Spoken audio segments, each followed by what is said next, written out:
નમસ્કાર વિદ્યાર્થી મિત્રો, આજની ડિજિટલ ક્લાસમાં તમારા સૌનું સ્વાગત છે. ગયા વિડીયોમાં આપણે શીખતા હતા કલ્ચર ગુજરાતી ધોરણ 3નું પાઠ નંબર 9 રંગબેરંગી મસાલીઓ.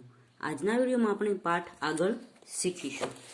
તો આગળ છે 3ના જૂથમાં કામ કરો. 2 સભ્યો વારાફરતી ફકરો વાંચી સંભળાવો. બીજા ફકરામાં વધારે માહિતી આપી છે. તો આપણે પહેલા ફકરો જોઈએ. ભેરવીના કાકાના લગ્ન હતા, તે માટે મંડપ બંધાયેલો અને જમણવાર ગોઠવાયેલો. દાળ શાક વડીલોને લાયક હતા, પણ મીઠાઈ હતી એટલે ચાલ્યું. હલવો બાસુંદી બધાને ભાવ્યા. છેલ્લે પાન ખાવાની પણ મજા પડી. એવી બીજો ફકરો છે. ભેરવીના નાના કાકાના લગ્ન હતા, એ માટે વિશાળ મંડપ બંધાયેલો અને ભવ્ય જમણવાર ગોઠવાયેલો. દાળ શાક વડીલોને લાયક તીખા હતા, પણ 2-3 મીઠાઈ હતી એટલે ચાલ્યું. દૂધનો હલવો સીતાફળની બાસુંદી બધાને ભાવ્યા. છેલ્લે મીઠું પાન ખાવાની પણ મજા પડી. ફકરા નંબર 2માં કઈ માહિતી વધારાની છે તે લખો અને ફકરામાં તે શબ્દ નીચે લીટી કરો. તો ફકરો 1 તો કાકા, ફકરો 2માં નાના કાકા, 1માં મંડપ તો 2માં વિશાળ મંડપ. તેવી રીતે જમણવાર તો ભવ્ય જમણવાર. દાળ ભાત તો તીખા દાળ ભાત. મીઠાઈ તો 2-3 મીઠાઈ. પાન તો મીઠું પાન. આગળ છે જૂથમાં જ રમત રમો. ઉદાહરણ પ્રમાણે આપેલા વાક્યો પરથી નવી માહિતી ઉમેરતા જાઓ. તો આપણે અહીં છે મેં કાળો કૂતરો જોયો, મેં એક કાળો કૂતરો જોયો, મેં એક મોટો કાળો કૂતરો જોયો. તો અહીં શું છે? ફકરા નંબર 1માં રૂક્ષાનાએ ફરાક ખરીદ્યું. તો રૂક્ષાનાએ એક ફ્રાક ખરીદ્યું. રૂક્ષાનાએ એક કાળું ફ્રોક ખરીદ્યું. પછી છે હાર્દિક દોડે છે. તો હાર્દિક તેજ દોડે છે. હાર્દિક સસલા કરતા તેજ દોડે છે. હવે ચંદ્રિકા રડશે. હવે હસતી ચંદ્રિકા રડશે. એમ આપણે છે તે થોડીક માહિતી ઉમેરતા જવાની હોય છે. એ આપણે લખવાનું છે નહીં નોટબુકમાં. આગળ છે વાર્તા સાંભળો, વિચારો અને લખો. તો અહીં એક ફકરો આપ્યો છે. સ્વીટુને અવનવી વસ્તુઓ બનાવવી ખૂબ ગમે. ક્યારેક તે રસોડામાંથી ચપ્પુ અને પપ્પાની કાતર લઈને બેસે. તેને તપાસવું હોય કે 2માંથી વધારે અણીદાર શું. પપ્પા દોડીને આવે અને સ્વીટુને સમજાવે, વાગી જાય. ક્યારેક વળી તે ઘરના ઝાપા પર હિંચકો ખાય, તો ક્યારેક હિંચકાના સરિયા પર ચડી જાય. કોઈ હાફળા ફાફળા થઈને આવે અને તેને ઉતારીને પૂછે, શું કરે છે? સ્વીટુ સામો પ્રશ્ન પૂછે, 2માંથી શું ઊંચું? એક વખત મમ્મી તેને ગાલ પર પથ્થર ઘસતા જોઈ ગયા. તેમણે પૂછ્યું, શું કરે છે? સ્વીટુ કહે, પથ્થરને લીસા કરું છું. આવું જે કાંઈ થાય, દાદી તેની વાર્તા બનાવે અને રોજ રાત્રે સ્વીટુને કહે. એક છોકરી બહુ સાહસિક. સ્વીટુ ઉમેરે, તેનું નામ સ્વીટુ. દાદી કહે, તે ક્યારેક ચપ્પાની ધાર તપાસે, પણ પપ્પાને જોડે રાખીને. ક્યારેક વળી હિંચકાની ઊંચાઈ માપે, ત્યારે તે ફઈને જોડે રાખે. ક્યારેક તેને થાય, શું વધારે લેશું, પથ્થર કે ગાલ? તો એ મમ્મીને પૂછવા જાય.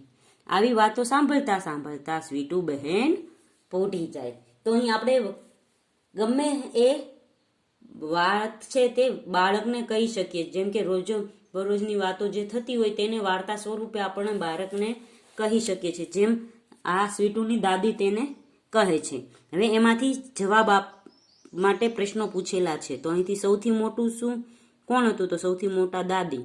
સૌથી નાનું કોણ હતું? તો સ્વીટુ. અણીદાર શું હતું? તો ચપ્પુ. ને બુઠ્ઠી શું હતું? તો કાતર. સૌથી ઊંચું શું હતું? તો હિંચકાના સળિયા. સૌથી નીચા શું હતા? તો હિંચકો. સૌથી લીસું શું હતું? તો સ્વીટુના ગાલ. ને સૌથી ખરબચડું તો પથ્થર. આગળ છે એક પ્રસંગ આપેલો છે. આધ્યા બહેન ખૂબ મોટા જાસૂસ, જૂના અને જાણીતા. દૂર દૂરના ગામથી, નાના મોટા શહેરથી લોકો તેની સલાહ લેવા ફોન કરે. આધ્યા બહેન બધી વિગત ફોન પર પૂછે. એમ તેઓ ગુમ થયેલી ચીજ કે ખોવાયેલી વસ્તુ અથવા જીવ શોધી આપે. અદ્વૈતભાઈનો વહાલો ઘોડો ન મળતો હતો. તેમણે વહેલી સવારે આધ્યાબહેનને ફોન જોડ્યો.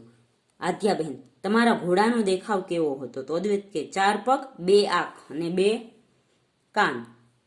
આધ્યાબહેન, બધા ઘોડાને હોય એ તો.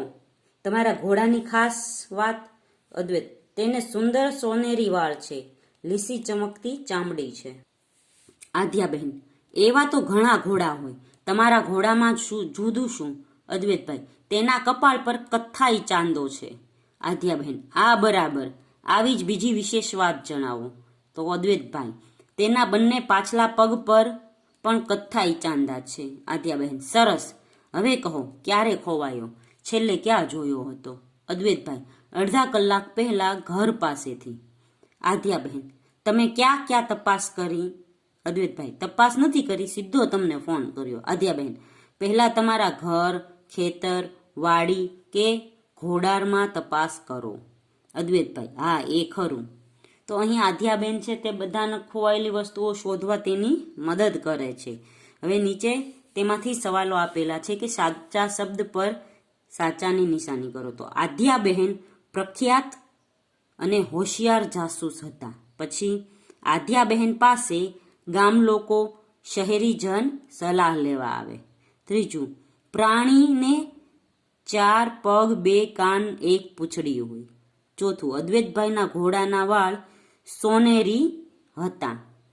પછી પાંચમું, અદ્વૈતભાઈના ઘોડાની ત્વચા લીસી હતી.